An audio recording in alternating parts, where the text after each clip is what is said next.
Assalamualaikum warahmatullahi wabarakatuh. Perkenalkan, nama saya Maudina Herina Putri. Di sini saya akan menjabarkan mengenai metode keteladanan. Jadi metode keteladanan itu metode yang paling ditekuni bagi setiap pendidik karena keberhasilan dalam pembentukan aspek spiritual, etos, moral peserta didik dapat dikembangkan lagi. Dalam pengaplikasian metode keteladanan ini didukung banyak pihak karena keteladanan ini tampaknya tidak disadari maupun tidak akan melekat pada diri sendiri, baik itu dalam ucapan, perbuatan, ataupun yang bersifat spiritual ataupun material. Jadi aspek keteladanan sendiri itu bisa dikatakan metode yang paling efektif karena dapat berpengaruh untuk membentuk akhlak anak didik dan menginternalisasikan akhlak anak didik secara sosial dan emosional. Maka dari itu, pendidik harus menjadi teladan yang lebih baik lagi karena dia adalah sebuah figur yang mana peserta didik dapat meniru sang pendidik. Lalu peserta didik juga secara pemikirannya akan selalu terekam dan mudah mengingatnya baik dalam perbuatan, ucapan, konkret, abstrak, atau tidak disadari. Lalu dalam isyarat metode keteladanan ini ada 4 yang terdapat di ayat Al-Quran. Yang pertama ada Quran Surah An-Nahl ayat 43-44. Lalu yang kedua ada Quran Surah Luqman ayat 17. Lalu yang ketiga ada terdapat di Quran Surah Al-Ahzab ayat 21.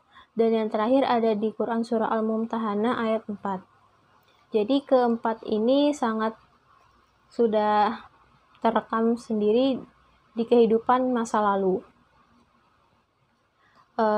Lalu cara pengaplikasian metode keteladanan dalam pendidikan ini, yang pertama ada menyampaikan kisah teladan Rasulullah SAW, yaitu dengan cara mengupayakan agar peserta didiknya bisa belajar dengan banyak mengenai sejarah, baik mengenai kegagalan, kesulitan, atau keluhuran mereka, dan lain sebagainya. Jika cerita tersebut dapat bermanfaat, maka dipastikan dapat ditiru dan dapat diteladani oleh para peserta didik. Karena kisah-kisah keteladanan dapat membawa anak didik merasakan kisahnya, meyakini sejarahnya, dan meyakini juga sejarahnya itu ada pada masa lalu. Lalu yang kedua adalah melalui dialog dan rasionalisasi. Pada umumnya, kemampuan setiap manusia itu berbeda-beda. Maka dari itu, para pendidik juga mengajak anak didiknya untuk selalu berkomunikasi dengan para peserta didik yang lain, agar dia menerapkan kepada kehidupannya sehari-hari. Lalu yang ketiga ada mengamalkan dengan praktis. Melalui pengalaman yang nyata dan perhatian yang diajarkan kepada Rasulullah, yaitu beliau pernah melihat anak kecil sedang menguliti seekor kambing. Tetapi anak tersebut salah dalam mengulitinya. Jadi Rasulullah itu datang untuk mengajarkan cara menguliti anak kambing dengan baik. Nah, itu adalah sebuah contoh yang dapat ditiru dari kehidupan Rasulullah. Lalu yang keempat ada berkomunikasi langsung. Jadi dalam berkomunikasi langsung ini kita bisa memudahkan para sosial kita sendiri ya untuk menerapkan ini dalam kehidupan sehari-hari agar mendapatkan informasi yang jelas. Lalu yang kelima adalah melalui perumpamaan. Nah, kalau perumpamaan ini biasanya dipakai oleh setiap metode belajar karena dapat memudahkan, diterima, dipahami, dan dicerna para anak didik. Karena anak didik sendiri itu tidak langsung menjelaskan atau memberikan penjabaran. karena dia dengan menggunakan pikiran mereka, jadi mereka bisa melalui perumpamaan. Lanjut lagi ke kelemahan dan kelebihan dari metode keteladanan ini. Jadi kelebihan dari metode keteladanan ini yang pertama, bisa memudahkan peserta didik untuk menerapkan ilmu yang dipelajari di madrasah. Jadi ilmu-ilmu yang diterapkan di madrasah itu dapat diterima dan dicerna baik oleh peserta didik. Lalu yang kedua, ada guru dapat mengevaluasi hasil belajar dengan mudah. Nah, cara ini adalah yang paling efektif karena guru bisa menilai mereka melalui pengayaan ataupun contoh latihan soal dan yang lain-lain. Lalu yang ketiga, ada tujuan pendidikan agar akan lebih terasa baik dan tercapai sangat baik. Lalu yang keempat, ada apabila metode ini dalam keadaan lingkungan yang baik, maka semuanya akan berjalan dengan lancar dan bisa diterima dengan baik oleh semua orang. Lalu yang kelima, ada dapat menjadikan hubungan yang baik antara guru dan peserta didik. Lalu, guru secara tidak langsung juga menerapkan ilmu yang ia bagi kepada peserta didiknya. Lalu yang terakhir, ada guru bisa menjadikan contoh dan akan terus mendorong dirinya untuk menjadi yang terbaik bagi para peserta didiknya. Nah, di balik itu semua ada juga kelemahan dari metode keteladanan ini. Metode keteladanan dalam kelemahannya itu siswa dapat tertiru jika ada seseorang yang berbuat tidak baik kepadanya dan justru mengikuti yang tidak baik. Lalu yang kedua, akan terjadi verbalisme ketika teori tanpa praktek.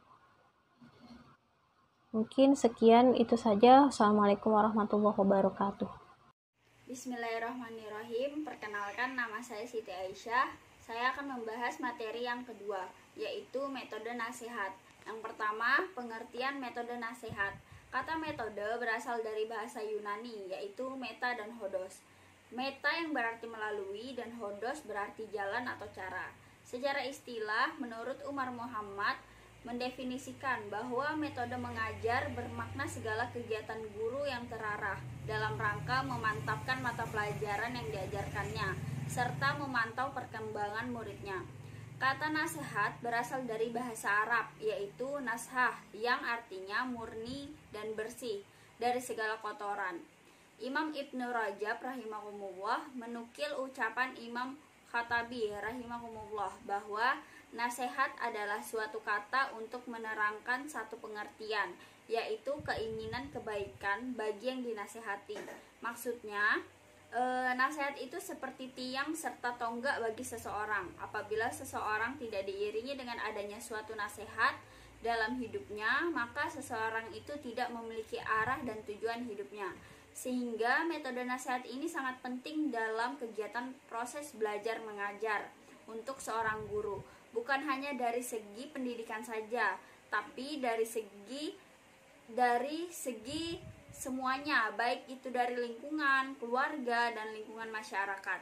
Metode tersebut dapat digunakan untuk merubah kepribadian peserta didik yang buruk menjadi yang lebih baik. Adapun beberapa hal yang harus diperhatikan oleh seorang guru dalam memberikan nasihat kepada siswanya, yaitu memberikan nasihat harus dengan perasaan cinta dan kelembutan, menggunakan gaya bahasa yang halus dan baik, meninggalkan gaya bahasa yang kasar dan tidak baik, karena dapat menyakiti perasaan peserta didiknya. Dalam memberikan sebuah nasihat, maka guru harus menyesuaikan diri dengan aspek tempat dan waktu. Di dalam Al-Quran terdapat firman-firman Allah yang mengandung metode bimbingan dan penyuluhan. Maka Al-Quran sendiri diturunkan untuk membimbing dan menasihati manusia agar dapat memperoleh kehidupan batin yang tenang, sehat, serta bebas dari konflik kejiwaan. Al-Quran dengan adanya metode tersebut, manusia akan mampu mengatasi segala bentuk kesulitan hidup yang dia alami. Isyarat metode nasihat pepatah terlihat dalam 3 ayat Al-Quran. Yang pertama, Quran Surah Al-Zariyat ayat 55. Yang kedua, Quran Surah Ali Imran ayat 138. Dan yang ketiga, Quran Surah An-Nahl ayat 125. Selanjutnya, nomor 2, yaitu mengaplikasikan metode nasihat. Dalam proses pembelajaran untuk metode ini dapat memberikan tuntunan syar'i sebelum tuntunan pendidikan dan ajaran. Seorang pendidik kadang keliru bahwasanya mengira hubungannya dengan siswa itu hanya sebatas mengajar saja, menyampaikan materi.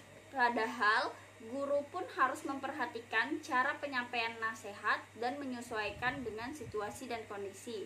Memberikan nasihat pun harus sadar dan tidak pernah merasa putus asa, serta bisa memperhatikan waktu dan tempat agar bisa menerima nasihat dan tidak syok. Karena nasihat itu adalah kewajiban seorang muslim untuk saling mengingatkan.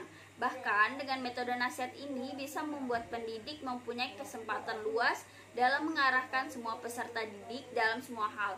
Metode tersebut termasuk metode yang berhasil dalam membentuk akidah akhlak, moral, emosi maupun sosial dan mempersiapkannya dengan baik. Metode ini juga memiliki pengaruh yang bagus bagi anak peserta didik karena dapat membuka mata anak didik terhadap kesadarannya. Banyak kita temui di Al-Quran bahwa metode nasihat ini sudah ada sejak zaman dahulu dan isinya tentang penyampaian pesan dari sumbernya kepada pihak yang dipandang. Dan dalam bahasa Al-Quran ini bersifat dakwah serta menyampaikan petuah dengan sangat beragam. Dengan metode ini mempunyai ciri tersendiri, yaitu ada 3 ciri. Yang pertama, ajakan atau seruan yang sifatnya menyenangkan karena diimbangi dengan kelembutan ataupun upaya penolakan. Yang kedua, metode cerita. Metode cerita ini juga disertai dengan perumpamaan yang mengandung nasihat dan pelajaran yang dapat diambil hikmahnya. Dan yang ketiga, metode nasihat ini mempunyai masing-masing pengaruh yang sangat besar. Dikarenakan apabila pendidik menggunakan metode yang sudah ada di dalam Al-Quran jelas, maka pendidik tidak perlu meragukannya lagi karena sesuai dengan syariat dan bisa menjadikan anak didik tumbuh dalam kebaikan, baik akhlak maupun akidah yang terpuji. Yang ketiga, kelemahan dan kelebihan metode nasihat. Yang pertama, kelebihan metode nasihat yaitu guru akan lebih mudah dalam menguasai kelas. Yang kedua, mudah mengorganisasikan tempat duduk dalam kelas. Yang keempat, dapat diikuti oleh siswa yang besar. Kelima, guru lebih mudah menerangkan pelajaran dengan baik. Keenam, memberi kesempatan pada guru untuk menggunakan pengalaman, pengetahuan, dan kearifan. Kemudian ada kelemahan metode nasihat ini, yaitu siswa tidak mendengarkan dengan baik, menjadi rugi karena tidak dapat mengambil pelajaran yang diajarkan, dapat membuat siswa menjadi bosan, dan yang terakhir cenderung membuat siswa pasif. Mungkin itu saja yang materi saya bawakan. Sekian, terima kasih. Wassalamualaikum warahmatullahi wabarakatuh. Bismillahirrahmanirrahim. Assalamualaikum warahmatullahi wabarakatuh. Perkenalkan, nama saya Muhammad Ridha Kalepi, saya dari Program Studi Pendidikan Agama Islam. Di sini saya akan menjelaskan materi-materi yang akan saya paparkan, terutama yang saya hormati kepada dosen pengampu mata kuliah ini, dan semoga teman-teman semua dapat memperhatikannya dengan seksama dan mendapatkan ilmu yang sangat bermanfaat. Pada ini saya akan menyampaikan tentang pengertian metode hukum, isyarat metode hukuman, dan terakhir yaitu tentang cara pengaplikasiannya. Kalau kita mengulas daripada tentang hukuman, secara umum diketahui tentang metode ini ialah prosedur, teknik, cara yang digunakan sebagai upaya menuju suatu tujuan tertentu. Jadi di dalam metode ini bermacam-macam. Cuma di sini saya mengambil metode hukuman karena metode hukuman ialah suatu cara yang digunakan untuk memberikan efek jera terhadap anak maupun peserta didik untuk mencapai suatu tujuan tertentu dalam menempuh pendidikannya. Jadi metode hukuman ini bukan berarti metode yang kurang baik, tapi ini adalah metode-metode yang biasa dipakai jalan terakhir, karena daripada entry point daripada metode hukum ini adalah agar siswa maupun peserta didik itu jeda akan kesalahan-kesalahannya sehingga dia tidak mengulangi dan bahkan mengevaluasi dirinya sehingga dia dapat menjalankan lebih baik lagi dalam dunia pendidikan. Nah, dalam isyarat hukum metode hukuman ini ada dalam Al-Quran pada surah Al-Luqman. Dan ingatlah ketika Luqman berkata kepada anaknya waktu ia memberi pelajaran padanya, hai anakku, janganlah kamu mempersekutukan Allah. Sesungguhnya mempersekutukan Allah adalah benar-benar kezaliman yang besar. Nah, itu dari Quran surah Al-Luqman ayat 13. Setelah itu pada hadis riwayat Bukhari, hadis riwayat Abu Daud yang perintahkanlah anak-anakmu menunaikan sholat apabila ia sudah berumur 7 tahun, apabila ia berumur 10 tahun maka dipukul kalau dia tidak sholat. Nah, jadi pada proses ini Al-Quran maupun hadis ada menjelaskan terkait metode hukuman, yaitu seperti ketika tidak melaksanakan sholat pada waktu yang sudah tertentu maka dia sudah bisa dipukul, tapi pukulan dengan secara pengertian ini bukan berarti tidak keras, dia keras dalam artian mendidik. Adapun syarat-syarat dalam metode hukuman ini dalam pendidikan yaitu hukuman hendaknya sepenuhnya dipertanggungjawabkan. Maksud dari itu hukuman tidak boleh dilakukan secara semaunya atau sewenang-wenangnya, dalam artian tidak memiliki kaca kemanusiaan. Nah, dalam hukuman yang kedua, dalam hukuman ini bersifat mempunyai maksud dan tujuan. Ketika kita memukul dengan tangan dengan satu kali, apa tujuannya? Kalau tujuannya membuat dia sementara jerah, ya jangan. Kita bisa melakukan metode yang lain. Dan yang ketiga, hukuman tidak boleh bersifat ancaman. Dalam artian, semisal gini, maksudnya ancaman itu ketika hukuman ini dibuat ancaman itu akan membuatkan fisikis seorang anak itu serta didik itu akan terancam dan juga tidak akan semangat dalam melaksanakan pendidikannya. Dan yang terakhir ialah hukuman tidak boleh mengenai badan. Dalam artian hukuman itu kan bisa bersifat seperti gini. Semisal dia tidak mengerjakan sesuatu dihukum membersihkan WC, ini kan hukuman tapi tidak bersifat fisik. Fisik itu bisa dilakukan ketika jalan-jalan terakhir itu sudah tidak bisa. Dan juga hukum itu juga harus menyesuaikan daripada aturan Undang-Undang Dasar 1945. Nah, di sini saya akan bahas tentang kelemahan dan kelebihan daripada metode hukuman. Setiap metode itu memiliki kelemahan dan kelebihan. Adapun daripada kelebihan metode hukuman ini adalah menjadikan perbaikan kepada kesalahan anak yang pertama. Kedua, murid tidak lagi melakukan kesalahan yang sama. Ketiga, merasa menyesal pada perbuatan yang sebelumnya. Keempat, menjadikan dia lebih semangat lagi dalam memperbaiki dirinya. Dan yang kelima, yang paling penting adalah dia memiliki rasa takzim kepada seorang gurunya, sehingga dia mentakzimi seorang gurunya sebagaimana seorang guru, sehingga dia tidak berani melawan. Nah, ini salah satu kelebihannya. Dan kelemahannya ini sering terjadi, tapi tergantung gimana kita menutupi kelemahan itu kepada kelebihannya. Contohnya yang pertama yaitu menimbulkan rasa dendam. Kan kadang ada orang-orang yang ketika dihukum atau dicela dia memiliki rasa dendam. Nah, akhirnya rasa dendam ini membuat dia malah semakin menjadi-jadi. Nah, inilah tugas seorang pendidik itu untuk memberikan motivasi hukuman yang sesuai dengan keadaan pada saat itu. Yang kedua, anak menjadi lebih pandai dalam menyembunyikan kesalahannya. Nah, ketika dia sudah banyak melakukan kesalahan dilakukan metode hukuman, dia pandai dalam artian dia memanipulasi dari perkataannya. Ya, bahasa enaknya dia lebih mudah berbohong. Nah, itu sedikit mengenai tentang dari kelebihan dan kelemahan sampai berpengertian dan syarat-syarat dalam hukuman dan juga ayat maupun hadis yang menyangkut pautkan dengan metode hukuman. Lanjut itu. Nah, di sini yang paling penting adalah ketika sudah menentukan teori tentu pasti ada cara pengaplikasiannya. Nah, cara pengaplikasian metode hukuman ini ada 4. Yang pertama, melakukan pendekatan persuasif. Nah, sebelum melakukan metode hukuman atau kita melakukan metode hukuman, lakukanlah pendekatan dulu. Kita harus mencari tahu apa unsur sebab akar permasalahan seorang anak ini. Entah siapa tahu dia mempunyai kendala ekonomi, kendala finansial yang tidak bisa kita ketahui, sehingga dia melakukan kesalahan yang bisa menjatuhkan dia pada metode hukuman. Jadi pentingnya ada pendekatan persuasif. Yang kedua di sini ada lakukan dialog. Sebenarnya hampir sama, cuma bedanya kalau pendekatan persuasif kan lebih ke individual kan. Nah, lakukan dialog ini bisa juga semisal kita melakukan dialog ini terhadap orang terdekatnya maupun orang tuanya maupun seorang murid langsung. Entah kita bisa sendiri ataupun kita bisa lebih dari diri kita. Misalnya kita berdua dengan teman kita yang sekiranya dalam pembahasan tersebut kita bisa masuk dalam dunia mereka gitu, sehingga kita mengetahui unsur akar permasalahan itu apa. Dan 3, berikan peringatan keras. Nah, ini biasanya ketika memberikan peringatan keras, ini dia berbentuknya seperti ini. Semisal kita sudah memberikan suatu keringanan gitu kan, jangan terlambat lagi datang ke sekolah. Nah, itu kan sudah suatu hal yang kita sampaikan, semoga tidak bisa. Nah, ketika tidak bisa dibilang seperti itu, kita bisa melakukan ancaman. Contoh sebenarnya semisal begini, jam berangkat ke kelas, ntar uang jajannya tak potong jadi 5.000, yang 10.000 jadi 2.000. Nah, itu kan secara nggak langsung memberikan semangat dia untuk tidak mengulangi kesalahan tersebut. Nah, setelah itu yang terakhir adalah perlakuan hukuman fisik yang sesuai. Nah, ini biasanya kenapa ada hukuman fisik, tapi dilakukannya pada saat yang urgent dan juga itu harus dibutuhkan. Semisal anak ini memang bandalnya luar biasa ya, tapi kita melakukan pukulan itu dalam artian kita ingin meningkatkan suatu hal yang baik pada dirinya. Kan itu pernah terjadi pada saat